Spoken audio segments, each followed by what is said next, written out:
వారి మాటలు వారిని అడిగి తెలుసుకుందాం. చెప్పండి. ఏకశిల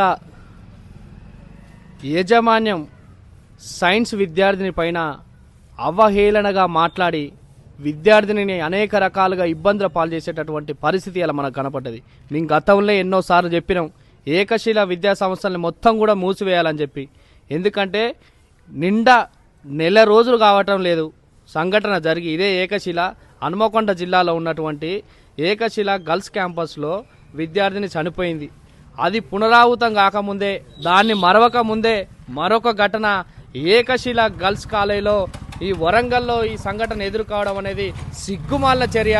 తిరుపతి రెడ్డి, ఇక్కడైనా నీ యొక్క యాజమాన్యాన్ని చక్కదిద్దుకో అని చెప్తాను. ఎంత సిగ్గుచేటంటే ఎన్నోసార్లు ఈ అధికారులు ఏం చేస్తూ ఉన్నారు, డిఐఓ గారు, వరంగల్ డిఐఓ గారు ఏం చేస్తూ ఉన్నారు అని అడుగుతూ ఉన్నాం. కనీసం ఈ యొక్క అపార్ట్మెంట్కు మీరు ఎట్లా పర్మిషన్ ఇచ్చారని అడుగుతూ ఉన్నాం. ఇది విద్యార్థులు చదువుకునేటటువంటి వ్యవస్థనేనా? ఎప్పుడో పురాతనమైనటువంటి బంగ్లాను పెట్టి ఇలా విద్యార్థులను పెట్టి అనేక రకాల వేధింపులకు గురి చేసి లక్షల రూపాయలు దన్నుకుంటున్నటువంటి ఏకశిల గర్ల్స్ క్యాంపస్ను వెంటనే మూసివేయాలని చెప్పి రాష్ట్ర బీసీ విద్యార్థి సంఘం పక్షాన డిమాండ్ చేస్తూ ఉన్నాం. ఆ విద్యార్థిని అనేక రకాలుగా వేధింపులకు గురి చేసి ఇవాళ ఇష్టం వచ్చినట్టుగా ప్రవర్తించారు. వారిపైన ఎవరైతే ఆ విద్యార్థిని పైన వేధింపులకు పాల్పడ్డారో, ఆ విద్యార్థిని వేధించారో వారిపైన వెంటనే క్రిమినల్ కేసు నమోదు చేయాలి, వారిపైన కఠిన చర్యలు తీసుకోవాలని ప్రధానంగా డిమాండ్ చేస్తూ ఉన్నా. ఈ కళాశాలను వెంటనే మూసివేసి ఆ కుటుంబానికి న్యాయం చేయాలి. ఆ విద్యార్థిని పట్ల మళ్ళా ఏ ఒక్క ఇక్కడ ఉన్నటువంటి టీచర్ కూడా అసభ్యంగా ప్రవర్తించకూడదు. ఇలాంటి సంఘటనలు ఏ కళాశాలలో కూడా పునరావృతం కావద్దు. వెంటనే జిల్లా యంత్రాంగం, జిల్లా కలెక్టర్ గారు, డిఐఓ గారు వెంటనే స్పందించి వెంటనే ఆ కుటుంబానికి న్యాయం చేయాలి. ఇక్కడ ఉన్నటువంటి ఈ యంత్రాంగం ఏం చేస్తూ ఉన్నదని అడుగుతా ఉన్నాం. ఇవాళ ఇన్ని సంఘటనలు జరుగుతూ ఉన్నాయి. కలెక్టర్లకు ఏం, ఈ రాష్ట్ర ప్రభుత్వానికి ఇంత స్పందన లేదే? తెలంగాణ రాష్ట్రం కొట్లాడి తెచ్చుకున్నది విద్యార్థులం కదా. విద్యార్థి ఓట్లేసి గెలిపించుకున్నది ఇందుకేనా?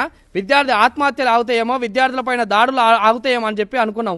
అసభ్యంగా ప్రవర్తించే తీరుతెన్నులు ఎక్కువైపోతా ఉన్నాయి రోజు రోజుకి. వెంటనే ఈ ప్రైవేట్ యాజమాన్యాలపైన రాష్ట్ర ప్రభుత్వం ప్రత్యేకమైనటువంటి సిట్టింగ్ జడ్జి చేత విచారణ చేపట్టి ఇలాంటి సంఘటనలు పునరావృతం కాకుండా చర్యలు తీసుకోవాలని చెప్పి మేము ప్రధానంగా డిమాండ్ చేస్తూ ఉన్నాం. నా పేరు ఆర్గన్ నారాజ్, బీసీ విద్యార్థి సంఘ రాష్ట్ర ఉపాధ్యక్షుని, కాకతీయ యూనివర్సిటీ ఇన్ఛార్జ్. ఓకే అండి, మీరు మీ మాటలు.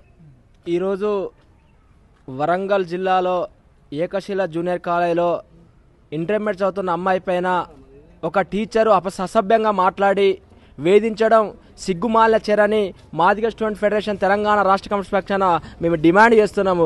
గతంలో నెల రోజులు కాకముందుకే ఏకశిల తిరుపతి రెడ్డి గారు మీరు సందులో బొందులు పెట్టుకొని కాలేజీలను ఒక వ్యాపారంగా చేస్తాను కూడా ఈ సందర్భంగా మేము డిమాండ్ చేస్తున్నాము. తక్షణమే ఏదైతే వరంగల్ జిల్లాలో ఏకశిల జూనియర్ కాలేజ్ తక్షణమే కలెక్టర్ గారు, డిఓ గారు స్పందించి తక్షణమే ఈ కాలేజీలను మూసివేయాలని మాదిగ స్టూడెంట్ ఫెడరేషన్ పక్షాన మేము డిమాండ్ చేస్తున్నాం, హెచ్చరిస్తున్నాము. లేని పక్షంలో ఈ వరంగల్ జిల్లా, హన్మకొండ జిల్లా విద్యార్థి ఆధ్వర్యంలో పెద్ద ఎత్తున ఆందోళన చేస్తామని మేము గుర్తు చేస్తూ, నా పేరు బొత్స తిరుపతి మాదిగ స్టూడెంట్ ఫెడరేషన్ తెలంగాణ రాష్ట్ర ప్రధాన కార్యదర్శి. ఓకే అండి.